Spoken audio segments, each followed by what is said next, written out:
And I want to get right to it. We're going to be praising Aaron Rodgers throughout the show because he had multiple throws that were flat out off the charts, old school phenomenal. Yeah. He moves around like a guy 10 years younger than he is. The things he did yesterday were as impressive as anything he's ever done.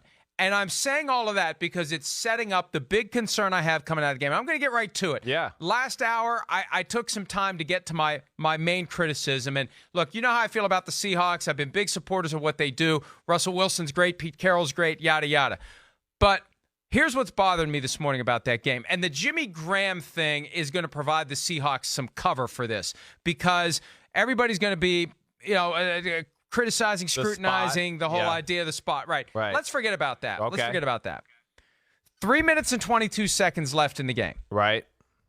Russell Wilson gets sacked by Preston Smith. The Seahawks have the ball on their own 36, 4th and 11. Yeah. 3:22, 3 timeouts, 2-minute warning, down 5. And it's Russell Wilson who was playing almost as well as Aaron Rodgers. And maybe as well as Aaron Rodgers, doing vintage Russell Wilson things. I heard some quotes of Packers players after the game. They said it was like trying to chase a chicken in a yard with no fence. That they, and you see defensive linemen all the time get frustrated because they just can't get Russell Wilson. 4th and 11. Chris, we can get into the analytics and the probabilities and the statistics and if you do this, then what are the chances of this? It's 4th and 11 and you have Russell Wilson. They have Aaron Rodgers. You have 3 timeouts. There's 3 minutes left in the game. How does it take anything more than a knee-jerk automatic thought? Of course we're going for it here. We're not going to punt it to Aaron Rodgers. Well, we've seen what Aaron Rodgers has done all game. We're not stopping Aaron Rodgers. We're trusting our guy. You trust your guy against Green Bay's defense over Aaron Rodgers against your defense every day of the week, don't you? Well, yeah, I don't think it has to come down to that. First off, Pete Carroll's a defensive coach, Mike. We've seen him do this a lot the whole year, right? He's not one Doesn't make it right. No, it doesn't make it right, but I do think there's logic here. I don't think it's totally stupid. Yes, where he's at, 28, 23, okay. I think Pete Carroll's looking at it and going, all right, but if it's 4th and 11 and we don't get the first down, yeah, they're going to kick a field goal. They're going to go up by 8. Who knows how much time's going to be left. All right, then we're going to have to go down and score a touchdown, 2-point conversion. He erred on, I don't like my chances of converting on 4th and 11. They've been doing a pretty good job of pressuring Wilson. You're right, Russell Wilson's magic man. But I think he went, my defense just made a stop. More than likely Green Bay's going to throw the ball on 1st and 2nd down. And I think Pete Carroll was just hoping, hey, it's going to come down to one play, and I hope my defense on a certain 3rd down can make that type of stop, and they didn't do it. Bobby, here's the thing. Okay, wait. Okay, yeah. It's going to come down to one play, yeah. All right? If it comes down to one play, I want Russell Wilson for that one play, not my defense trying to stop Aaron Rodgers in his own building. That's the thing. We can complicate the analysis all we want, but it comes down to believing in your guy over believing in their guy. And their guy and your guy are both 2 of the best in the league. And I just think when you have the ball and it's a 5-point game and there's 3 minutes left and you've got Russell Wilson and they've got Aaron Rodgers, I don't care about analytics there. And I understand, and there's layers and levels to where the analytics apply. But I would bet you the analytics, I mean, again, we don't know, but it's 4th and 11 too. The analytics of the percentage of probably, getting the first down there and converting have to be very low as well. Exactly. But those numbers are all generated week in and week out with a wide variety of quarterbacks who aren't Russell Wilson. You've got a guy who is making more money than anyone else in the NFL right now. You believe in him by virtue of what you're paying him. Yes. And Pete Carroll said after the game, Russell Wilson was phenomenal tonight. He did everything he could for us to win the game. Right. There's a point where you just have to say, you know what? We've got the guy to do it. All those analytics are based on a bunch of stiffs and a wide swath of quarterback from good to bad and everything in between. We've got one of the best, and we trust him at 4th and 11. And, oh, by the way, if we give him the ball back, they've got one of the best. Well, yeah, I get you. And I get that's you. my concern here. Okay, hey, listen, I mean, you're not crazy. I think the 11 part is the big issue. Like, if it was 4th and, if he doesn't take the 5-yard sack, that doesn't happen. And it's 4th and 8 or less, I think he goes for it. But I also think we got to take into account, too, that he's also looking at it like, okay, this is a defensive coach. This is a guy who went to 2 Super Bowls playing through his defense. So this is what he thinks. And he thinks about that. He always has faith that they're going to make this stop. And that's kind of his MO. I also think he's got to come into play, like, to what you're saying with Aaron Rodgers, too, all right? Is just going, yeah, all right, maybe they have a 3rd and 8 now or a 3rd and whatever, backed up. Let's say Russell Wilson and them went for it, don't get it. Now, what if Aaron Rodgers throws that? He is that guy, like you're mentioning. He throws a touchdown on one of those 3rd down plays. What if they're right there by the red zone on that 3rd down play and he throws a similar route to Devontae Adams? Bam, touchdown, game over. So I think he looked at it like, all right, I'm either going to have to score a touchdown on a 2-point conversion, or, man, Rodgers is pretty good. Maybe he throws a touchdown and just, like, puts the dagger in us and we're done. Or I can punt the ball and rely on my defense and maybe a stupid play call or a really conservative, wimpy call by Green Bay to maybe do it. Listen, I hear you. It's a tough decision. Russell Wilson was unbelievable yesterday. I feel like we reversed in time where, a few years ago, Russell Wilson had defense and a run game to help him, and it was Aaron Rodgers doing everything by himself. Now it's the opposite. Aaron Rodgers got a little defense and a run game to help him, and I want to be like, man, can anybody on Seattle do something besides Russell Wilson? He was unreal yesterday, what he did. He carried that team, and, unfortunately, they just don't have enough offense, and it always comes down to, oh, gosh, we're down by 18. Let's just let Russell fly now. And it's like, well, it's too late. You're down by 18 at Lambeau Field. It's just too much to overcome. I hear your point, but I don't think I'm going to sit here and eviscerate and be totally mad at Pete Carroll there.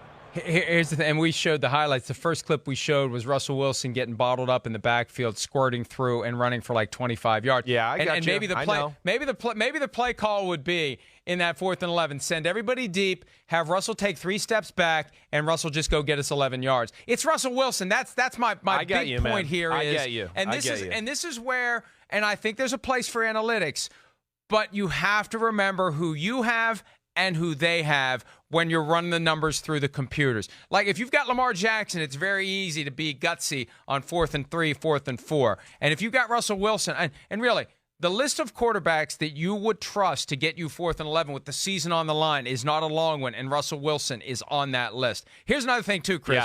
Yeah. And maybe this helps further explain why Pete Carroll is a defensive coach. Throughout the second half, there were moments where I'm wondering, do the Seahawks realize they're down 18 points? Yeah. Like, the urgency wasn't there. Sure. The touchdown drive that after it went to 28-10, taking a lot of time. And on that play when they decided to punt, 4th and 11. Yeah. The play ended with 3:22 on the clock. Right. They punted. They got the snap off with 2:41. That's a lot of time. That bothered me, Mike. I'm with you there. I saw that, and I went, okay, we're punting the ball. Let's punt it and get the show on the road here. You're right. They let a lot of clock run off. Now, to the bigger point of what you said, hey, we talked about this over the weekend, right? I had brought up when we were sitting in the van going over to the 49er stadium. Hey, the Seahawks are scary.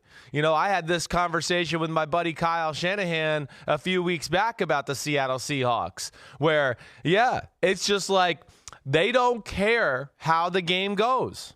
They play the Seattle Seahawks and Pete Carroll to give Russell Wilson the ball in the last drive of the game. They just want to be, okay, let's make except it. when they punt. Except when they punt on 4th down. He didn't like it on 4th and 11. I hear you. But they're still, but you're right. I get you. I know. But that's the way they play, right, Mike? We saw it even in the Week 17 game against the 49ers. They were down by 14 in the 4th quarter, and they were still snapping the ball with 2 and 3 seconds left on the play clock. They're scary that way. They have no fear, and Russell Wilson, of course, is a magic man. So that's what they do, and I'm not going to be mad at them for that. I hear you with the punt thing, and the 4th and 11 is debatable. I get it. I think if I was Pete Carroll, I would have done what he did too. I would have probably punted it, try to get my defense to get the stop, get Russell the ball one time, see where it goes from there. But I think the questions it's a good debate and a good conversation.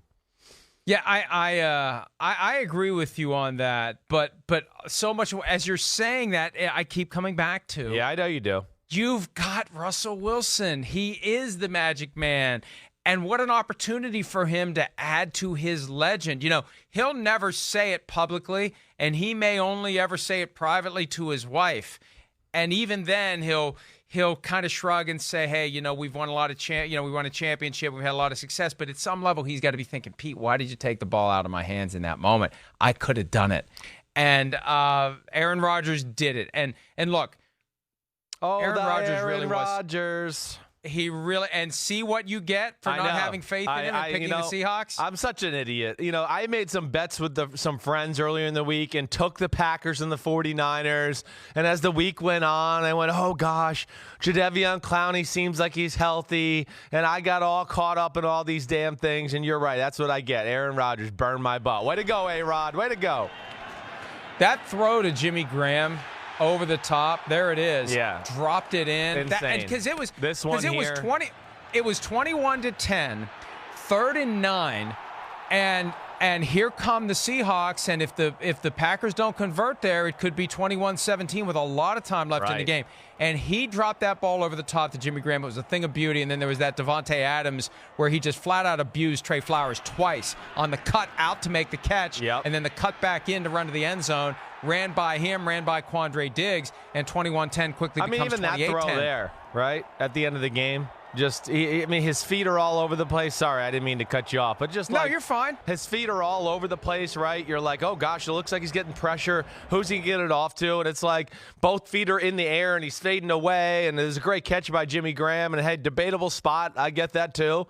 But yeah, you're right. I don't know what the hell I was thinking. You don't go against the great one when he's at home in Green Bay, and that was a great performance by him and the Green Bay Packers. And again, it's like the Green Bay Packers all year. We kind of go, it wasn't like the most impressive, but they got it done. They won again. It's just the way they play, and that's kind of what's scary about Green Bay too. They're very comfortable in these one-score fourth-quarter football games. Watching some of the game last night, my wife said, Aaron Rodgers, that's the guy Chris likes, right? And I said, well, like isn't the word. That's Chris's guy, the greatest quarterback of all time. And he played like it last night, Chris Simms. Unbelievable throws by Aaron Rodgers, one after another. And just the way he moves. He moves with the effortlessness. He floats like a butterfly. He stings like a bee. He doesn't look like he's 36, right? Yes. I mean, we talk about all these older quarterbacks trying to hold it together until Father Time finally whacks him over the head with his big hourglass. Aaron Rodgers looks great. Well, he's just got great feet. He's a great athlete. He's always been able to run. He's kept himself in shape. He's talked about, Tom Brady, the things he's done. That's rubbed off on him. And, yeah, he's just he's a specimen that way, and he's doing the right things off the field to where, yes, 36, 37, 38. I don't think we're going to see a tremendous drop-off here from Aaron Rodgers. And, added to it, what we saw early in the game too, Mike, Aaron Rodgers, great. Yes, we know it. But some good game planning, too. Just the way they came out early on, ran the ball. Yeah, the run game kind of fell apart as the game went on, but it jump-started them early, which allowed them to hit a few play-action passes. And then, and this goes back to, Mike, again, the Seattle Seahawks play the Seattle scheme, which I can't stand because it's so predictable, and they know things, right? The first touchdown pass to Davante Adams. They had a good feel that Seattle might try to switch it off, right? Remember that play there? The coverage, they try to switch it off. Davante Adams makes it look like he's going to run the slant and then ends up going with the go route, and Seattle's trying to switch it with their two DBs. And, yeah, they knew that was coming. But Rodgers just so poised and calm and just still has certainly one of the best arms in the game, and really was big time last night with just the third down throws consistently through the game. That is quarterback down, third down, and he just came through time after time after time. Davante Adams had 8 catches for 160 yards. That was a Green Bay postseason record, a couple of touchdowns. And Jimmy Graham's sighting last night, 3 of them. He had the big catch over the top, and he had the catch that iced the game. And I don't know if it gave him a little extra juice because he was going against the Seahawks. And remember when he went to Seattle, how there was this weird disconnect where like from within the building, they were, oh, he's not a very good blocker. Well, you didn't trade for him to come block. Right. You traded for him to be a pass catcher. And there was always a sense of dysfunction there. And I just wonder whether he got a little extra satisfaction out of doing what he did last night to the Seahawks. You know he did, definitely. I mean, had some huge catches and huge moments, right? Not just the one at the end of the game. You know, you mentioned it earlier in the show. It was 21-10, and you felt like, oh, man, Russell's got his mojo. Watch out. They make a stop right here. Seattle's going to get the ball back. It's going to come down. It's going to be 21-17. And Rodgers and Green Bay's offense answers right on a 3rd and 8 where he throws that beautiful ball you mentioned in the first segment where he's running that deep inside crossing route. They got a safety over the top of him, but Rodgers throws the perfect throw to a guy that's a giant human being, and you just can't defend it. I don't care if you got 2 defenders there or not. But he did. He added something to their offense last night. And sometimes Jimmy Graham bothers me because he does disappear at moments. But last night he was big time. Mike, also, LaFleur deserves credit for the game planning, some of the things we saw. You know, the little speed toss sweeps like the Kyle Shanahan things that we've seen. You know, he gave his offense and his team an advantage early on to let them get in the game and get flowing and get going and feeling good and confident. And that's what a good coach does. And from there, they kind of took it, and the players continued to play, and then they took advantage of that momentum. And also to hold it all together when it feels like it's collapsing. I mean, it was an 18-point lead that they almost squandered at home, right? And they didn't. Look, we criticized the Seahawks earlier for giving the ball back to the Packers, but it was hardly automatic that they were able to get those 2 first downs and keep things going. It still required the offense to move the ball, Aaron Rodgers to make a play, and it really is a lot easier to look like a good head coach when you, number one, have Aaron Rodgers, and number 2, let Aaron Rodgers be Aaron Rodgers. And so here's Matt LaFleur, 14-3, and it's never been a dominant performance. It's never been wire to wire, they're the better team on the field, but they've managed to win 14 out of 17 games, and now they're going right back to one of the places where they got shellacked this year, one of the only places. They've had 3 losses, 2 of them were on the road, both were ugly, both were in California, and they're going back to the general vicinity of Aaron Rodgers' upbringing, and they get a chance. And that's, I'll tell you what, I think we're going to see a different Packers team than we saw in the regular season. I do too. I'm with you there. You know, I think it's going to be a great advantage for them that they've already been there and know what they're about to deal with. I do. And yes, you know, they're a better football team now than they were then. I think they're even a little better running the ball. They'll know what to expect pass protection-wise. Their defense is playing better. Hey, this is a number of weeks in a row we've seen their run defense kind of shore up, and that was an issue for them. So I think they will be a pain in the butt for this 49ers team. I expect it to be a close football game. Hi, I'm Mike Tirico, and thanks for watching. Make sure to hit subscribe for the latest news and highlights from NBC Sports.